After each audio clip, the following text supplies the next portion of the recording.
What's up, everyone? We're gonna be going through a list that I've been playing in decent amounts since the models were spoiled, and it's probably now, especially with the 6th Red Tour and Thanos nerf, the strongest list in the game in terms of attrition, and honestly might need some emergency bans in the future because it's just that broken.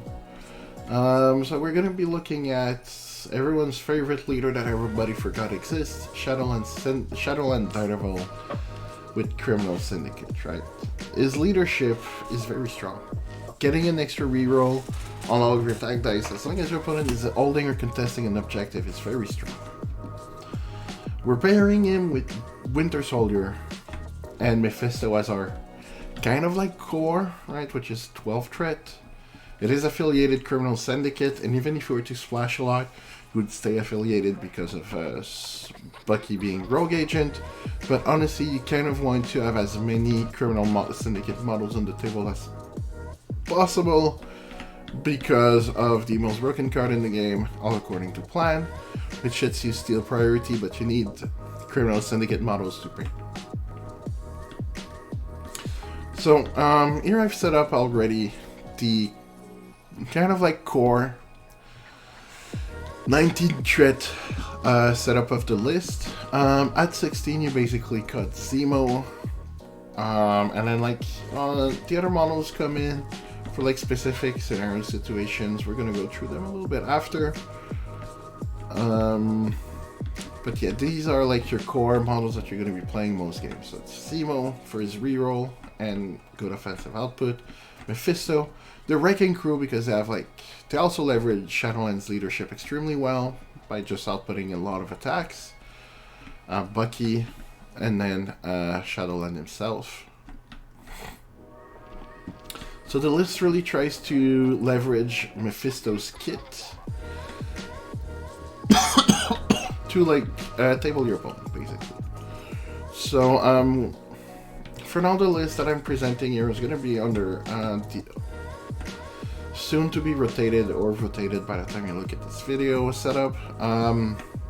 It's not going to change much in terms of concept within rotation. Gamma Wave and Demons just pretty much become intrusions and the new pseudo Mayor Fisk. Right, so that would be my suggested changes. I will be posting a video about the post-rotation list in the future, but I haven't played enough yet on all the new stuff to be 100% sure nothing else would change. As far as extracts go, if you look Legacy Virus, Unit Extremis, and Armors, we're looking at like those 19, 18 kind of like threat ranges, because that's where the list can really bring everything at once, and you can just leverage a lot of these scenarios very nicely. Like Armors with Bucky is just like a known terror and dangerous entity, and then you've got a lot of great Armors users. It is fast scoring and it can backfire, so I'd still go back and forth on if I want it or not. So that's it for the scenarios. As far as the cards go, there's a bunch of cards that you could potentially bring in. And if you look at the I Am a Baron, Rejuvenation, the rare cases where Vulture comes on to play, Stronger Together for once in a while with Wrecking Crew can be a very good card, Robbery for Rhino, Warpath is just like a generally useful card to reposition your models and help you stay into your ideal kind of like positionings with the list. But honestly, most of the time you're just going to be running these 5s and not really think about it too much. So it's Brace for the list by itself doesn't really throw there, and like you have a few models that are very good at taking hits, but are not that so great at blocking terrain. Well, I mean, they're not bad at it, right? But they're just so much better at taking hits that you'd rather save their hit points. So Brace, Sacrifice for some extra defensive layers, Soldat for our good friend Bucky, No Mercy, which honestly this card should just read Mephisto gains 3 power and you win the game, but it doesn't, but that's kind of like what it does. And then the famously broken All According to Plan. We're gonna go through those two cards specifically and why they're so strong. And we go mostly through Mephisto's play pattern, but we're gonna start by looking at almost everyone else and what they're trying to accomplish. We're gonna start with the Wrecking Crew because he's like probably the newer model that not everybody's gonna be used to. So the Wrecking Crew on stuff like Senators has some very fun interactions because he can move up and then reach with his beam a model that's holding a Senator. And if your opponent places models more like towards the inside on one side, like say like this, you could potentially catch both of them, which is always nice to whenever it happens. The main reason it's gonna happen is only because people are gonna try to leverage terrain for like say, imagine there was barrels over here, right? And then your opponent's like, aha, I'm gonna put both models behind them to like gain cover. That's where you catch them off guard with the fact that the Wrecking Marfling destroys size 2 or smaller terrain, and then like they lose their cover and take more damage. Of course, the more people get used to play against a Wrecking Crew, the less this will happen, but still.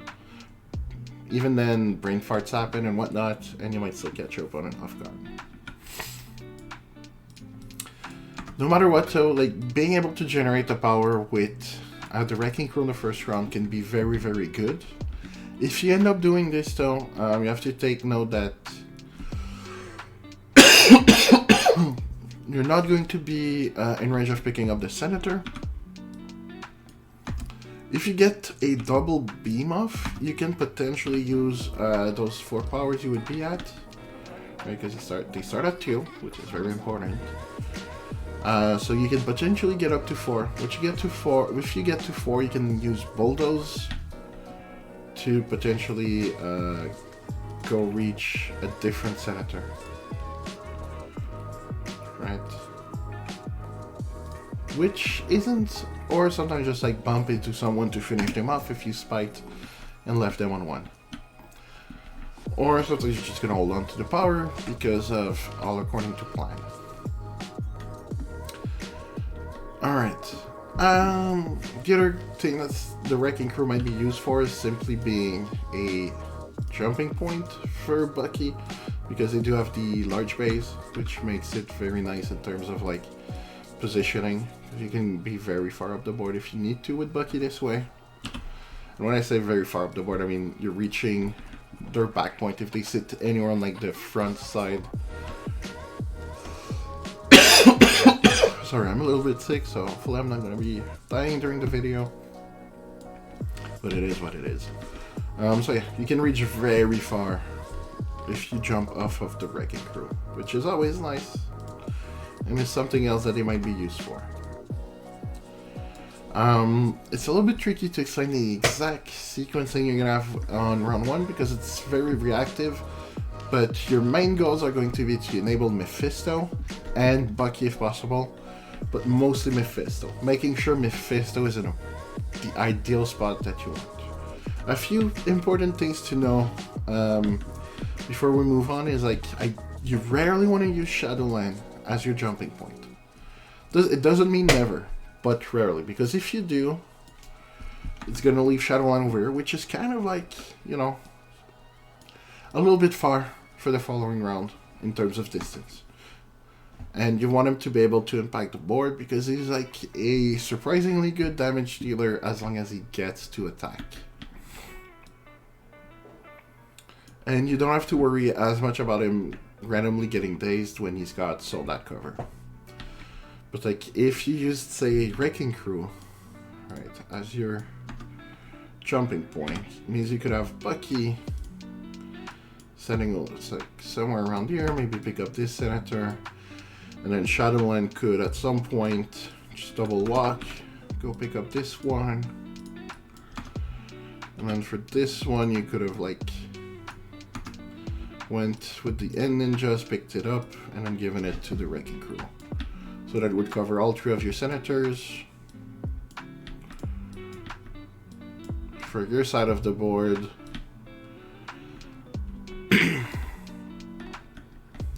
and you'd be like nicely set up for the rest. Sometimes also gonna be Zemo instead of Shadowland that goes in this area, but basically you kind of like want Shadowland if possible to finish within 2 of Bucky after Bucky went, but not go before him. Or if you absolutely have to go before him, then you place him within 2 and then use him as your jumping point, but you lose a lot in terms of positioning and distance when it's a small base instead of a large one. Alright, so this covers most of this stuff I want to go through with these guys. Don't forget that your end ninjas are normally on the first round going to be... It's all about saving power early on in the game with this team, because you want to be able to use all according to plan as fast as possible. So using your ninjas to pick up something and then give the extract to like a model that wants to be holding an extract but not interact with it is very important. So that's the main role of the ninjas on the first round. Sometimes also just hold on to an extract a little bit, but ideally I want to transfer it so that I can respawn them with Shadowlands once he goes in melee and attacks. As far as Zemo goes, Zemo is like a little bit of an opportunistic model, right? Like he's sometimes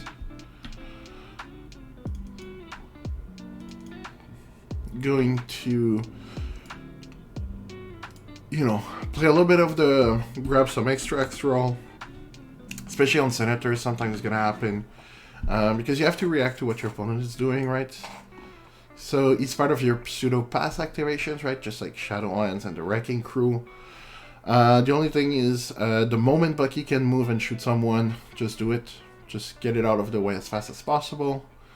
So that you have a bit more liberty on how to place Shadowlands and Zemo. Otherwise, Zemo just wants to sit probably somewhere around here.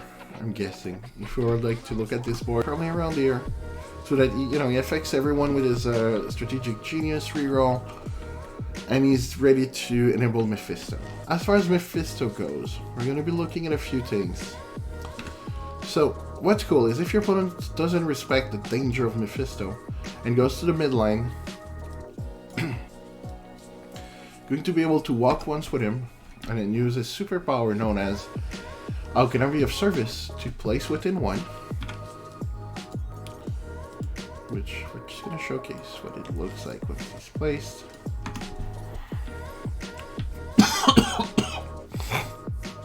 And then do an Infernal Bargain attack.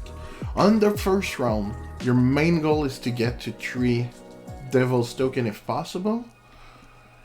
And if it's not, try to at least get to 2. So how you're going to do this is normally going to be with How Can I Be of Service, which is going to generate a Infernal Bargain attack. If you're attacking someone that's on contesting an objective, like this one or the Gamma or something, you're gonna get a reroll, which against a 3 Mystic Defense model gives you like close to 90% chance of landing it. Especially if you have like Zemo nearby, like you go over 90%, otherwise you're like at 88, I think, if I remember correctly. Anyways, most of the time you're gonna get it, that's the key thing. And if you have an action left, don't, on the first round, don't do Hellfire Lash, please. Just do another Infernal Bargain, get that 3rd token. You're gonna be dealing less damage, just one instead of maybe more with the Lash. But getting that 3rd token and power-wise is going to have the same impact on the following round, but it's going to give you a lot more agency on how you can activate on the 2nd round, which is really the key round for Mephisto if you want. So, as far as other info goes for this, on the first round, that's the main goal, right? If your opponent is on, say, something like Senators, you will not be reaching in a single move action, so you would have to move twice to get in position, right? The main goal is wherever you land, ideally you'd finish within 2. Here it's because we knew, right, that we were gonna reach Beast, but like if not, Zemo would be grabbing the Senator that's around here more like this way, so that you can get. Right, like, show you what I'm talking about. If it's for like a Senator specific, because we play Senators in the list and it's like one of our best extracts, it's important to know the key details. So like if Zemo picks up more like aggressive, like around here, as one of your last activations between, by the way, if you're doing this, but if you pick it up more like around here, you're gonna be within 2 of Mephisto once he gets here, which is important for the damage output we're gonna be looking at. Alright, so that's on Senators. You want to pick up more aggressive, even if you're just like pretty much.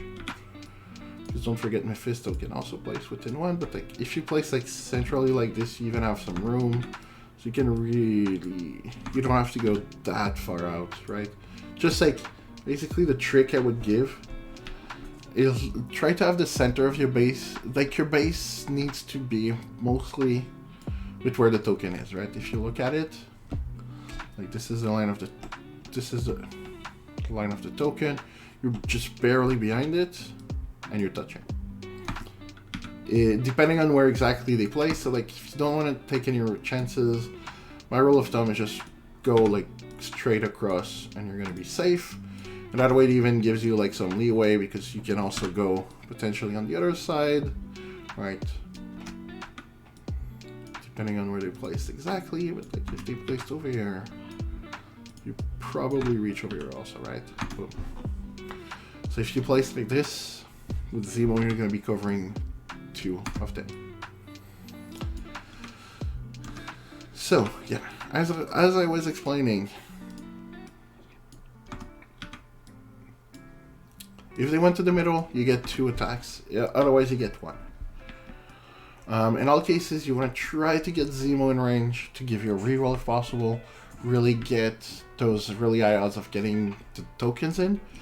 If you can get up to 3, you might have not won the game, but like it's very close to. Because what happens, let's say we've really like set up like this. How much damage Bucky did or not doesn't matter that much. We're just gonna put 2 damage on Beast for the sake of the example. Pretend those guys did like some dumb stuff and are sitting like, oh, like this. Doesn't matter too much.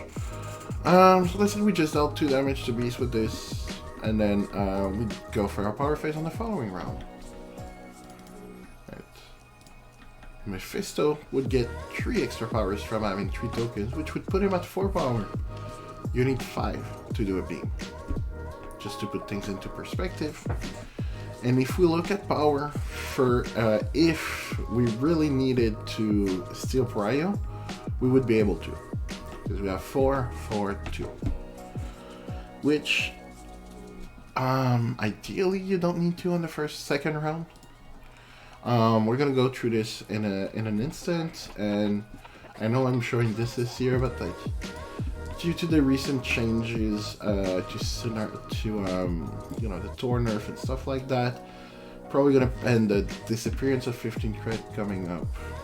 There's gonna be a few changes to take this into account, because you wanna ideally have Pariah without having to use a card on round 2, because you're 1 taller than your opponent, or because you just had Pariah and you're gonna be as tall, or you know, there's a bunch of different factors. But anyways, I digress a little bit over here. Sometimes it's worth to steal it in that instance, because like if Bucky also shot Beast, maybe Beast stays, right? Like I know this isn't well showcased here, but like, you know, if we dealt damage with Bucky into Beast and then Mephisto damaged him and all that, maybe we dazed him and then we want to go for the KO, and then it's worth stealing Pariah. And then sometimes you're gonna go, if that's the case, right, on the first round, maybe instead of going for the second Infernal Bargain, you go for the Fire Lash instead to generate a power and like daze them, increase the odds of dazing them, and then proccing No Mercy. Alright, I'm gonna go through that scenario, that specific round 1 scenario instance in a sec. After this, we're gonna be looking at like the more traditional round 2. It says like really this in Red Prime. Now you have your 4 power with Mephisto, 3 tokens, you're loaded up and ready to like pretty much destroy the whole world. So depending on how much life Beast has, which is why I'm saying, I'm talking about all those conjectures, and that's probably what makes this is the hardest to play. You have to really evaluate the number of life your opponent has left, because if Beast has been shot by Bucky twice and is now sitting on like 1 life or 2 life, your thought process with Mephisto is going to be very different than if he's sitting on 3 or 4, you know. If he's like on 2, 3, 4 damage. Otherwise, who did Bucky shoot? If it's Sam and then Sam has damage, or Deadpool in this case. Right, depending on where the damage is, you're gonna have to evaluate how you approach it. For the sake of this example, we're gonna assume that Beast went later in the round and that we shot Sam, and Sam has like 3 damage from the Bucky shots.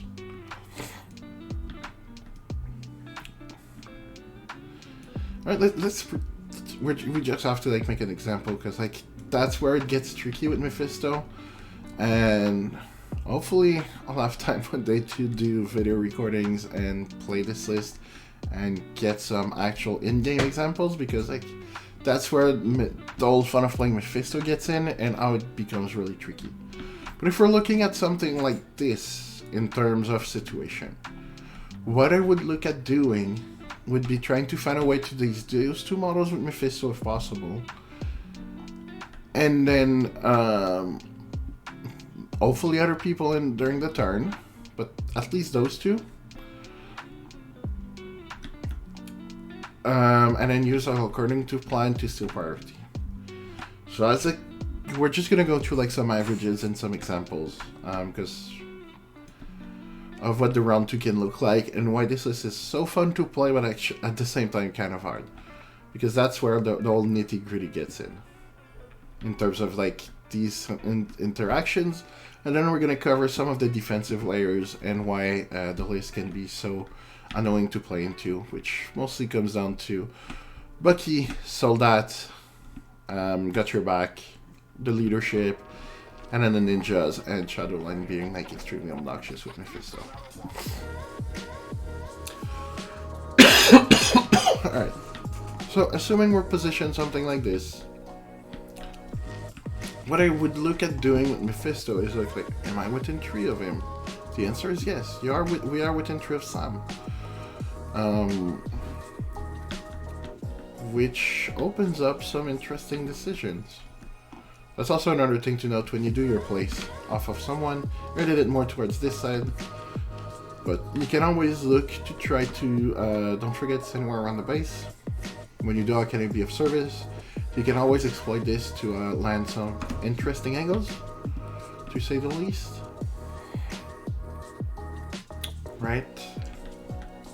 And then you have to look at like, for instance, over here, like, these guys are not within 4 of each other, but these 2 are within 4 of each other, and then like you also can get these 3 off of something around this side in terms of angle. You have to look at all of those beam angles basically. Is what I'm trying to get at. Of course here like I didn't place my opponent into like an optimal position, but Mephisto with how can I be of service can find angles for the beam very easily.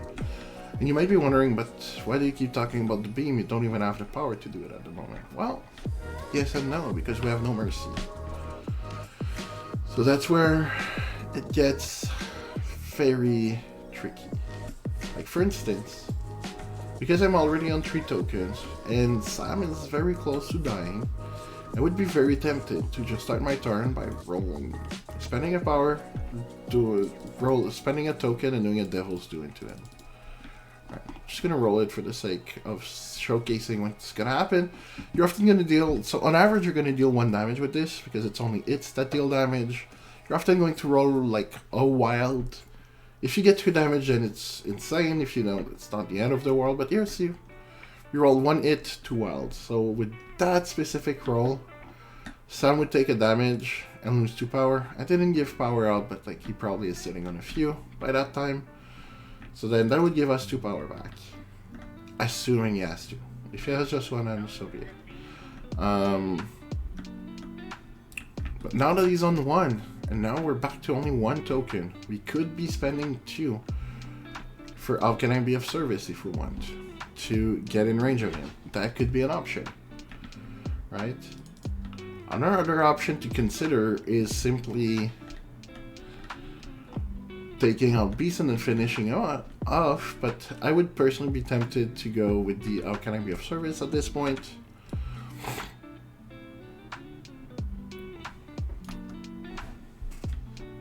Actually, no. See, that's why, like, it's very tricky. Even in just trying to explain, like, the thought process is tricky. I would probably just try to finish him off, especially that we roll 2 wilds. So he's probably sitting on not enough power. I would just be looking at a Hellfire Lash to try to finish him off. Right, so...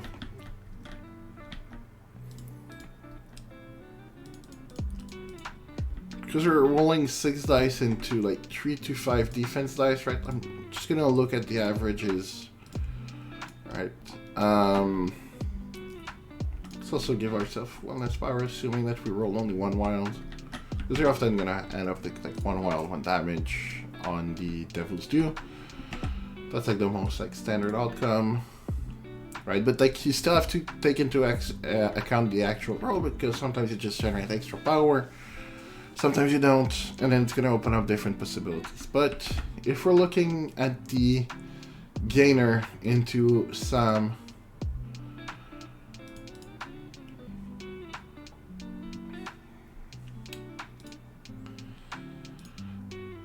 we'd be looking at an average, even if he raises his shield, we're looking at an average of 2.4 damage and 80% chance of dazing him. Sorry. Yeah, 80% if he has 1 life left. So like most of the time that's gonna daze him. Let's assume it does for the sake of the example. You gain your power, and that's where you would pop No Mercy, giving you 3 more. And that's where stuff with Mephisto becomes really dumb, because now you're like, okay, well now we're looking at setting up, so we have 1 action left. We still have How Can I Be of Service, and we can still potentially do more Devil's Due, because Devil's Due is a superpower that you can do once per turn per character. Once per round per character. Not that for now it changes much, that it's once per round instead of once per turn, but that means that we can potentially do 2 more Devil's Due at the moment, potentially 3, and a beam, because we have the power for it. So that's where like it becomes very tricky to explain, but what I would be looking at doing here is spending 2 power for a How Can I Be of Service on Beast, and my goal would be to try to find an angle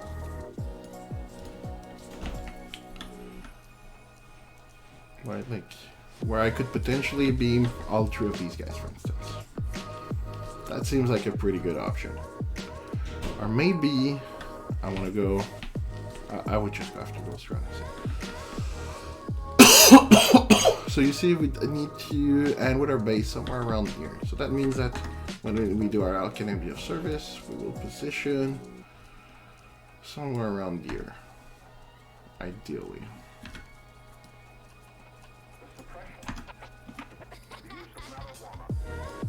And see. Alright, so the model for Beast keeps wobbling a little bit, but yeah, this is pretty much, they're gonna get all 3. It's pretty nice. You do your How Can I Be of Service, you're probably going back to 3 tokens, dealing another damage to Beast. That's your average, so I'm just gonna keep the average. And now that's where we now have 6 power left, 3 tokens, and we can unleash hell. So what we would do after is do a beam. So now we have a 9 dice beam into 3 models with a rerolling 2 each. So just like I'm just gonna give you an idea of what the damage output of this is. Into Beast, we'd be looking at an average of 4 damage So like if he's like on 3 life left, he's going to daze 80% of the time or so from just the beam. And then if we're looking at someone like Deadpool,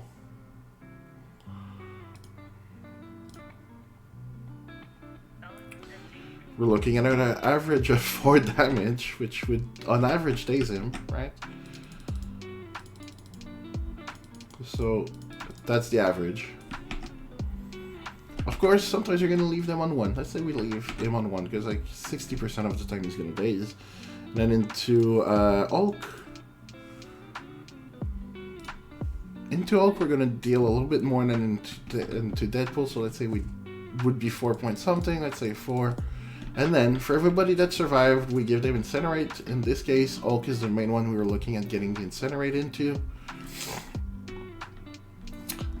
So now, this turn we've dazed Beast and Captain America and almost dazed Deadpool already. Now if you really want to, we could also, like, and now we have a power left. So what we would do, spend a power in a token. With this, you just go all out, right? Like, you don't care, like, you're out there to, like, make sure your opponent doesn't play the game and has everything dead as fast as possible. So we just go all out with Mephisto and go into Deadpool. With what you mean? You might ask, because we've used already one Alchemy of Service, a Fire Lash, and a Termination Clause this turn. So we have, and a Devil's Due. But we can do, we could still do more Devil's Due. So assuming we do one and get that damage into Deadpool, and maybe even make them lose a power, that's the dream, right? You roll your 5 dice. I'm gonna roll it just to see if we would get a power or not. We would, and we would deal 2 damage in this case, right? Like, the average is 1 damage and sometimes a wild, but like, if you get both, it's the dream. In this case, we would get an extra power, and if we had rolled like the roll we did into Sam, we would potentially have even another extra power in there. So that's based on the rolls for the Devil's Due we did this game. That would be our final position with him. But in the perfect world, like, at least, as long as you have at least 1 power left over, it's cool. If you don't, it's not even the end of the world, honestly, at this point. Because if you look now, Mephisto days 3 models in a single activation. Right. With some setup, right? You're setting up with Bucky, maybe the Wrecking Crew, maybe Shadowland, you know, like everyone else, all 3 of these models can potentially hit people a little bit on the first round with their long range attacks. So like, you're trying to like get some chip damage in so that this round Mephisto can finish off a bunch of people. And of course, the use of No Mercy to really push things through. So now it doesn't really matter. Let's say, I don't know, all might, like, you know, they might mess up Mephisto. It doesn't really matter. You then use everybody else on your team to pile damage into Hulk in this case, right? Which is probably gonna average out to, you know, almost that Hulk if he's not dead. Because he might just be dead because he's burning from Mephisto. And you have a lot of models piling in for damage, right? Like, we're talking about Zemo charging in, hitting him twice, Shadowland hitting him probably once and then dropping ninjas, or maybe twice and dropping ninjas. Wrecking Crew attacking them once or twice, depending. Bucky shooting him like 27 times. Hopefully, right? With all of the rerolls in the world. Which would then open you up. If Mephisto took a good beating,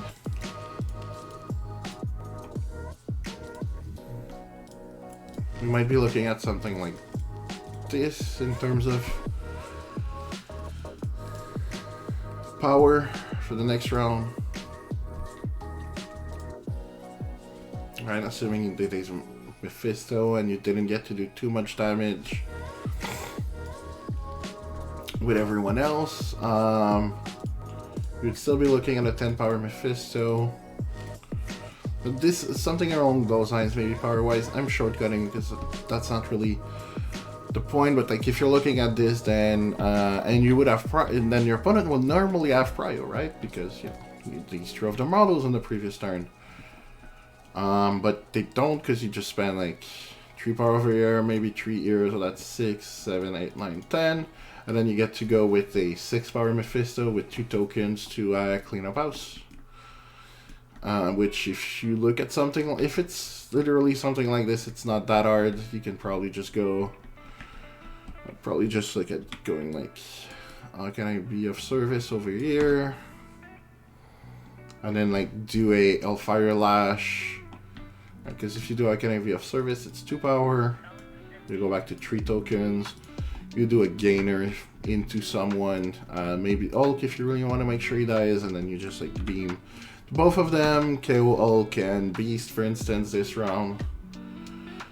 And then your opponent is forced to start round 3, down 9 threat of models. Yeah, and they're probably not going to be able to do anything. It would, you know, something along those lines. Of course, I didn't give them all their power, but like... you could also probably, how can I be of service more like around here to also get him in the beam.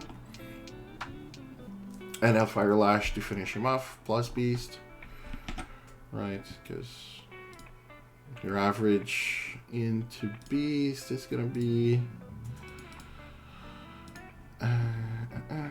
because you're on average killing Beast like more often than not with just a beam. And then if Hulk is on 2 dice, you're also, if she has like 4 or 5 life left, he's also pretty much dead to 1 beam. And then you would get to do a beam and a Hellfire Lash into Deadpool.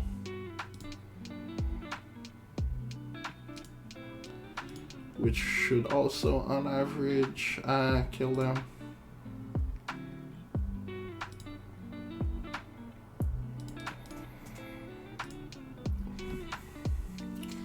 Like, something like 80% of the time, so, yeah. And then you might have, like... And if they, because they didn't get to move some of those models from the previous round, you just kill more of them. So maybe you've killed those 2, and all can now they have like Sam. And the first Avenger left.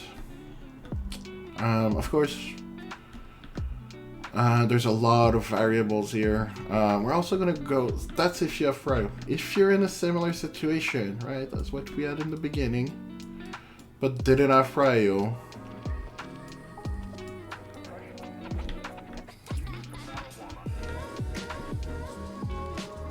looking at Beast sitting over here, and something along those lines, or let's say like this.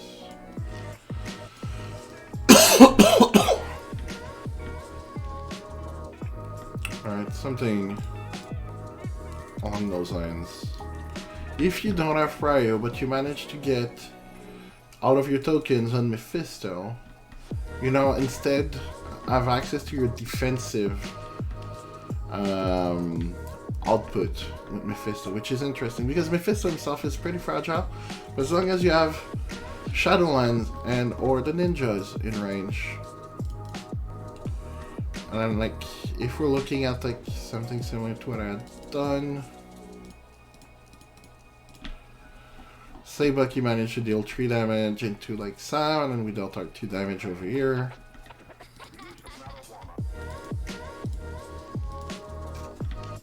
Something like this at the start of the second round. It depends what they're gonna choose to do, but what's cool is Mephisto. Basically, you have like your pseudo bunker, and the goal, as much as possible, unless your opponent displaces you, which, you know, there's honestly an argument for running Indomitable instead of Sacrifice in this list, and that could be something worth exploring, honestly. For anyone that wants to play this list, I might try this out in the future because Sacrifice is very useful to protect Bucky specifically, but the argument in favor of Indom is it's better at protecting Mephisto. But depending on what exactly your opponent's going to be doing, you can often know where you can go with Mephisto and what you should be doing. But like, assuming something like this, the moment your opponent tries to attack Mephisto, you've got 3 tokens and 4 power, so you can afford to do some Meet My Associate. Right. So the important part with Meet My Associate is you want to make sure to have Shadowlands, and if they are alive, the ninjas in range as much as possible, and like on different sides, like maybe something like this. So no matter where Mephisto gets displaced, you're gonna be able to cover with the end ninjas or Shadowland at least one attack. Because you can always take one shot. And my rule of thumb is normally take the first shot, unless it's a already damaged model and I can try to finish them off with Soldat. Because, for instance, in this case, if our opponent went with Sam Wilson as their first activation and chose to go into Mephisto, which honestly is a terrible choice, but let's pretend.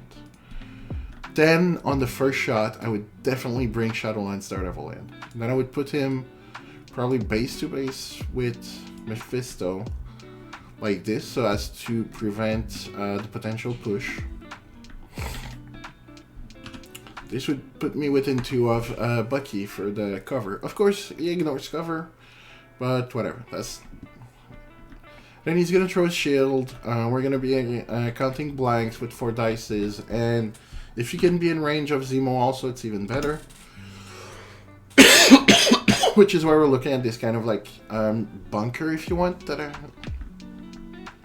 to take back some terms I was using earlier, right? You want to kind of like bunker around Mephisto at the end of round 1, so that you have like this defensive setup.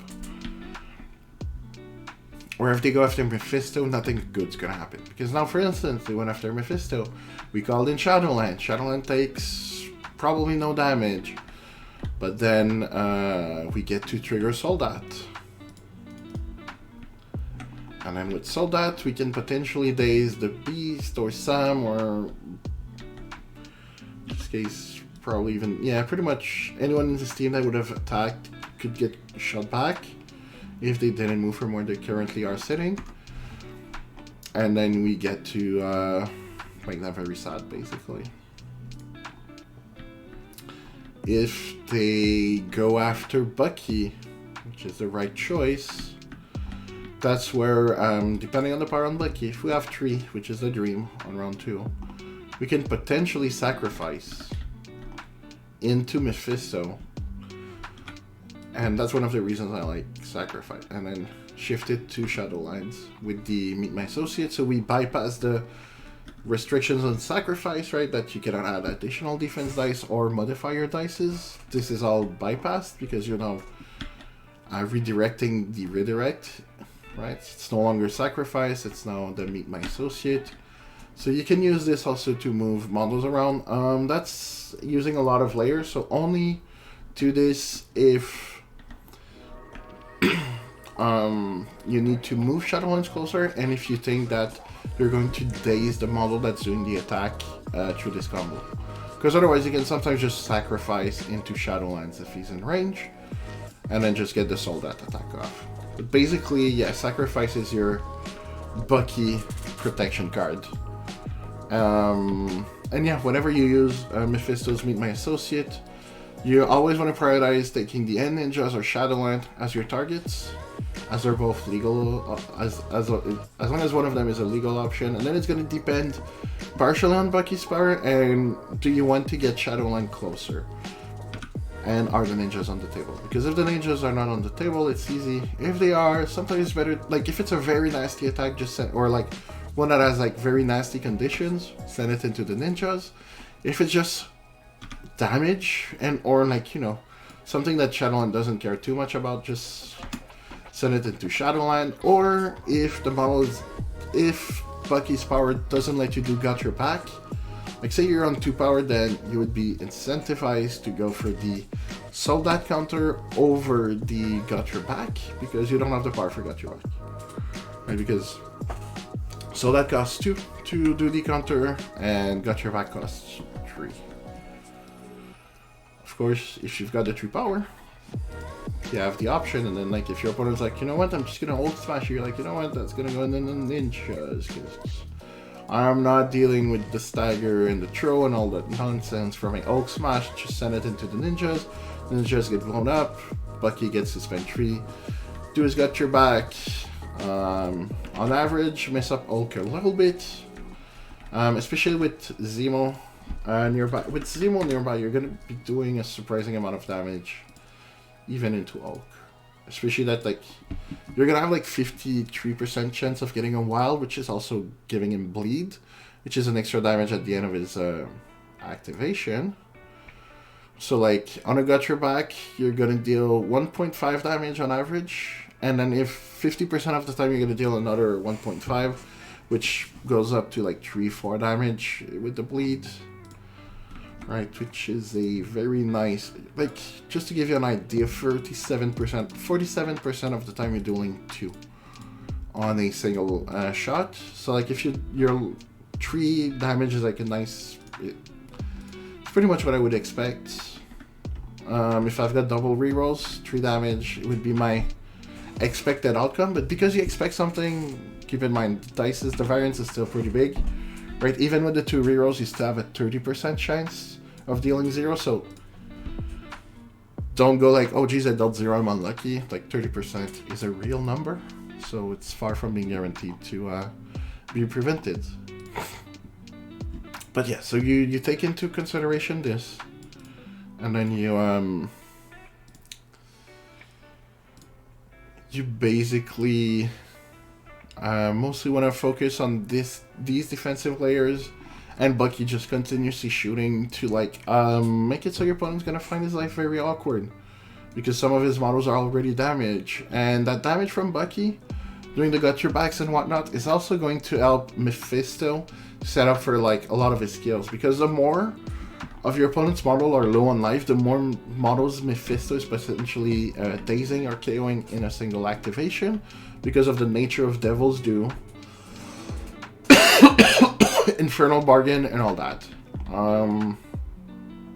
So I think that covers the key aspects, and then we're gonna go through what is currently in the roster, and I might also offer some alternatives that I think are very interesting at the moment, especially with some of the nerfs and changes that just came up.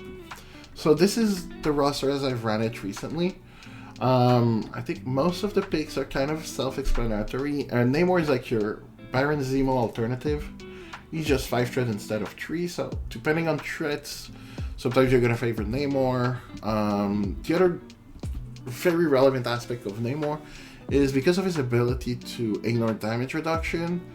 If your opponent is running like a Thanos or like, you know, other models with good damage reduction, it can be very relevant, like a Juggernaut, a Beta Ray Bill, which are all models that are very annoying for Mephisto to deal with, because Devil's Due and Infernal Bargain are very bad into these guys.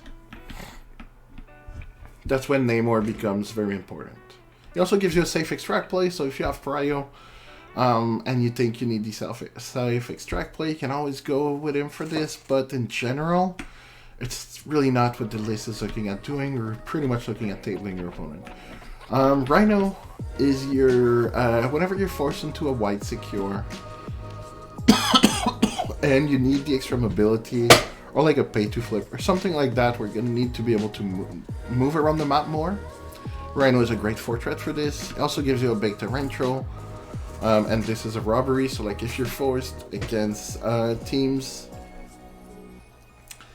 like Web Warriors, you know, those kind of lists, X-Men potentially, that are really going to try to play the more wider scenarios, you're probably going to be looking at Rhino. That's also why Vulture is in. I know you might be a bit more confused, but he's a great pay-to-flip model because of his scientific hubris. So once in a while, he's just going to refund a power whenever he interacts with stuff.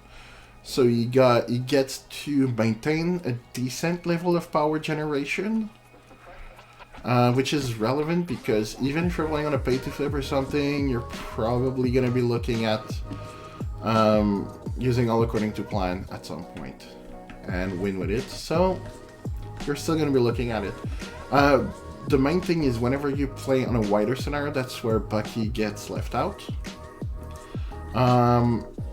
And in a similar vein, Crossbones is your narrow secure specialist at low threat. Like for instance, on Gamma at 15, the team you're looking at playing is normally this one. And a lot of people will go, what Not Baron Zemo? No. Why? Two things. Crossbone gives you that early activation that is pretty tanky for his threat, that you don't really care if he dazes or not or anything, right? He's there as like, he's like a sacrifice. You move him up the board. We're gonna deploy him, clean up some stuff. And like, he's pretty much there as my Gamma Wave, 15 threat specialist at the moment. You don't play him much outside of this. But basically, whenever you're on Gamma Wave, and you have your little, you bring out your crossbones, you drop him in the center like this. And the moment you need to move something forward, he's the guy that's basically going to be the first to move forward. She's going to walk up twice in a straight line.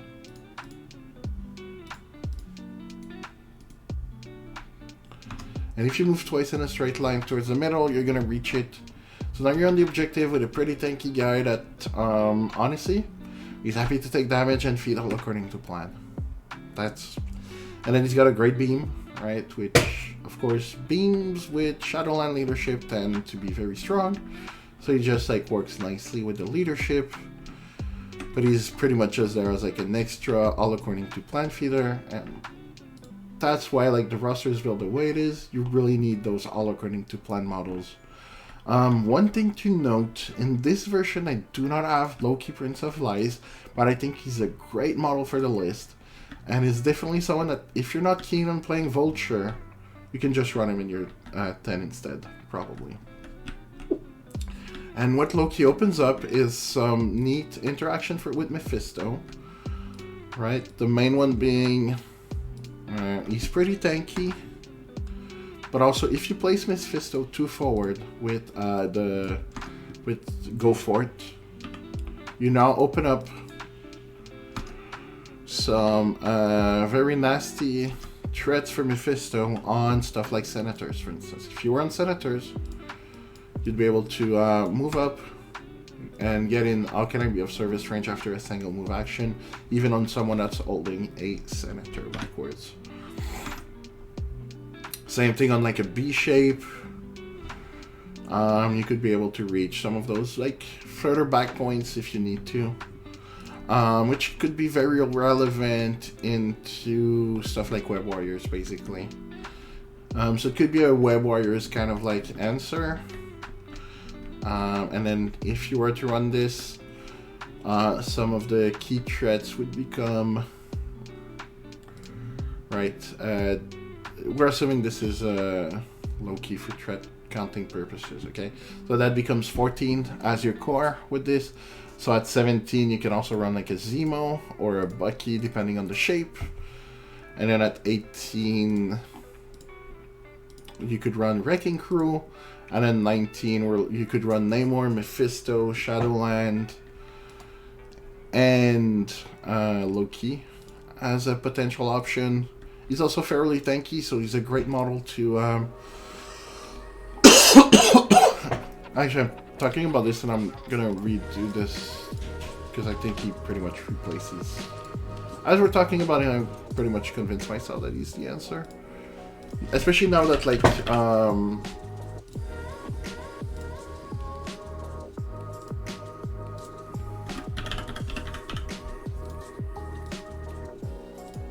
yeah, now that Thanos was nerfed, I would expect way less Thanoses to show up, because like the main issue is when you with Loki and Mephisto, you kind of run into the same awkwardness of what you don't want to deal with, which is mostly DR1 models, but Loki can root them, and if you get the root off, then they're pretty miserable.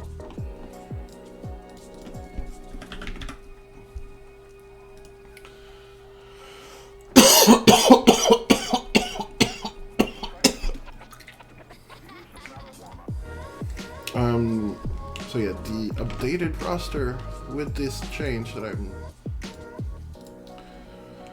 there's a difference when like you haven't really retouched your roster since like last nerfs to other models. So yeah, I would be looking at running Loki now. Not at every threat, right? But like whenever you need something where you need some kind of mobility, you can be looking at this as your core. As this will help Mephisto reach deeper. So if you think you need the place to help Mephisto reach certain areas, it can be really worth it. Or if you want the Mystic attack, and you know, at different threats you can season to taste. Depending, right? Like for instance, this at 18 is pretty reasonable. You might also favor this at 18 can also be viable, depending. But as a rule of thumb, you're just always bringing Mephisto because he's going to be deleting stuff left and right. On a wider map, what's interesting, for having played against Web Warriors with this roster, Infernal Bargain being Mystic and Devil's Due just being straight damage, and their low health pools, it's not that hard to kill them with this. And that's where also stuff like Cruelty becomes very strong. Another thing that's very nice with Cruelty is with Loki specifically. Right, with Loki, Cruelty can work with Oh My What a Pity. So even though the attack doesn't let you change modify dices or add dices outside of crits, you still get to sneak in that extra damage from Oh My What a Pity. Or with Bullseye, of course, you have the I Never Miss, that also works with it. So that's a very good card into stuff like Web's Warrior. Especially that it's also a Mystic attack, so like, you know, if you've got Loki shooting this card into a webs and they roll a skull, you might just kill them this way. So yeah, that's pretty much summing it up. So yeah, this would be the updated build now with Loki to you know, just like the fact that you don't really need that additional 3 threat, honestly, because whenever you play the wider secures, you're on wider secures, just don't bring Bucky. On narrower stuff, you bring Bucky and the Soldat tech. So this is your core on narrow stuff. On wider stuff, you're looking more at these two and then pairing with some of these guys, depending on actual threat. And of course, you have these two that are great on either types of secures for different reasons. You're counting on them more for the... Like, you're counting more on them for the rerolls when you're playing on narrow secures, and more on their mobility and charges on narrow stuff. So like, they just like fill out both needs of the roster at the same time, which is why they're amazing splashes in a lot of spots. So yeah, that pretty much covers everything for now.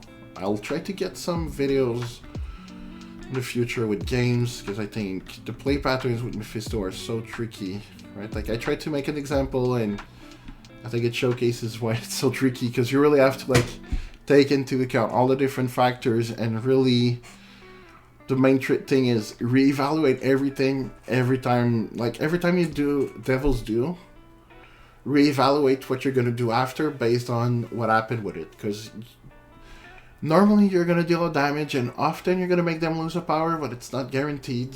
Neither of it is guaranteed. If you're lucky, you deal 2 damage, but never expect it to deal 2. Assume it's going to deal 1.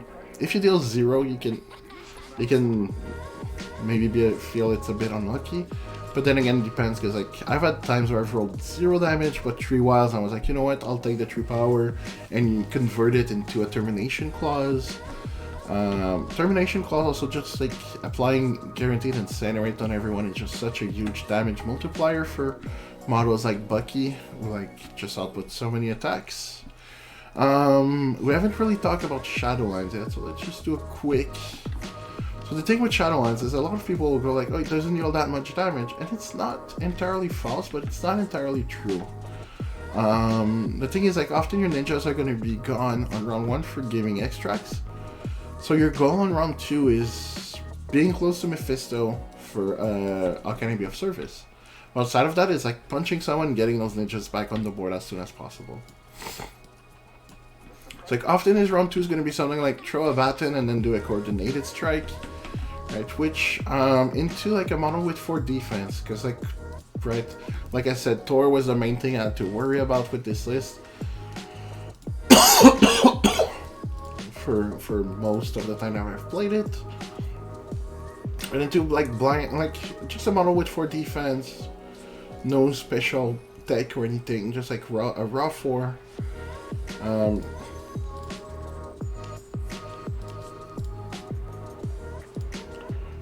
You're looking, if you do Baton into Coordinated Strike into Spawn Ninjas and the Ninjas also attack, assuming you had a reroll on each of these attacks, you're going to be outputting an average of like 4 damage into a 4 defense model, which is very reasonable. And then if they're 3 defense,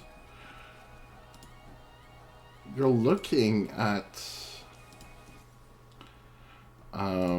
even more, right? We're looking at, it's not going to be that much more, but we're talking about a 5 damage on average. So that means that on average, like a model that has no great defensive tech is probably getting days from this. And then if you can instead, and then if your ninjas get to activate, right, to attack twice, which, let's be real, it almost never happens, but if it happens, then you just do 2 builders, you're looking at 7 damage on average in 3 defense.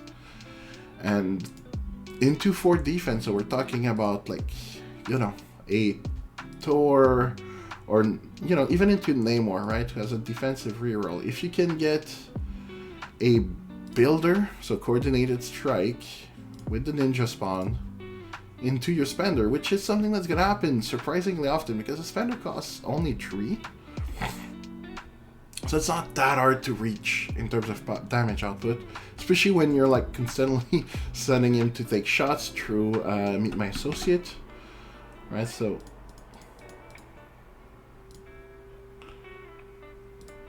when you do this, you're dealing an average of 6 damage to a 4 defense with a reroll model, and that's without having access to Zemo. If you have your Zemo or Namor nearby, we're instead looking at a little bit more, not that much more, but 7, almost 8 damage on average. So that's pretty much, you know, Namor has 7 out, so you know, when your 4 threat can just go punch you, spawn my ninjas, spender you, and daze Namor before activate 60% of the time with Zemo and leadership reroll, or 44% of the time otherwise, that's from a full out Namor. If he's taking a little bit of damage from like a Got Your Back or a Soldat or something along those lines, you're very quickly going to daze him, because like every point of damage that you don't need to do like adds a lot. And then on the other end, if we're looking at Namor trying to deal damage, say to Mephisto, right, to get the stagger off, that's something I've seen happen often, right? Namor's gonna go, oh, I'm gonna charge Mephisto, try to get the stagger, and then you're like, well, I'm gonna get Shadowlands right besides him to take the shot, and then Namor's like, well, I've got 6 dices with a reroll, and if you have Zemo nearby, which ideally you do, if you've done your homework and are positioned properly, you know, something like this, then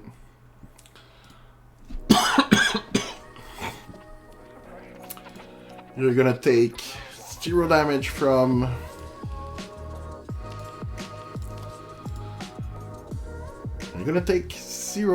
Namor, sorry. I was dying for a moment from being sick. You will take 0 damage from Namor almost 60% of the time. Of course, 40% of the time is, so like it's almost a 50-50, but that's insane that like your 4th threat is gonna take block the stagger from hitting Mephisto, and also maybe not take damage more often than not. And if you take damage, you know what, it's not the end of the world if Shadowland is staggered. And then of course, after Namor shoots you, you're gonna get to clap back with Bucky dealing an average of like 1, 2, 3 damage, depending on, you know, if you get the rapid fire trigger or not, and then 1, 2, 3 damage plus bleed. So we're looking at 2 to 3 damage 50-some% of the time. You know, these are like, you know, a lot of numbers, but just to give you maybe it can help you see just how crazy it can be.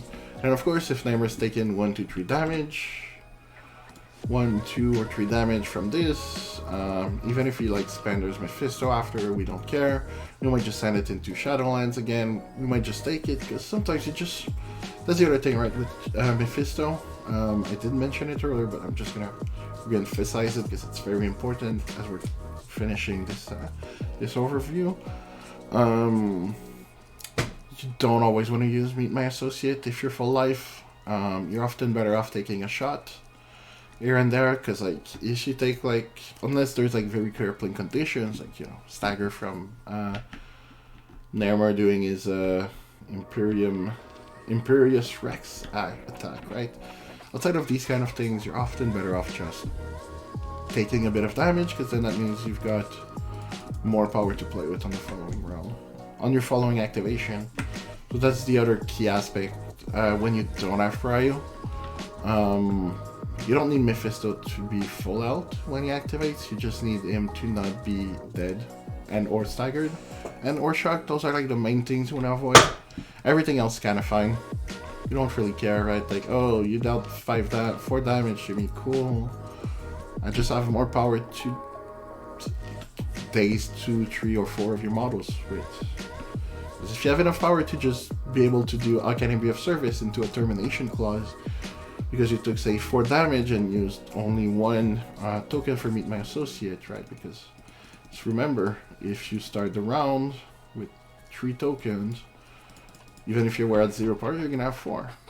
And then if you spend 1 on a token to protect from, like, say, the one really nasty attack with conditions, but then take the other one and take, like, say, 4 damage, because, you know, they spiked a little bit. You do have 7 life, so you're rarely gonna get one-shotted. If you do, well, you know what, it happens 0.1% of the time or whatever. But now you have 7 power and 2 tokens, so that means you can start the round with your activation with How Can I Be of Service, place in a good spot, hopefully get back to 3 tokens, and then that's enough for a beam. And then if you daze someone with your beam and you haven't used No Mercy yet, you can pop No Mercy, gain back 3 power, and then you have an action left, Devil's Due, so you can pretty much wipe the floor with a bunch of models. So that clears up the key concepts of the list. If you have any questions, feel free to ask me, and otherwise I'll hopefully find a way to make shorter videos for gameplay and post some in the future. Thanks for watching.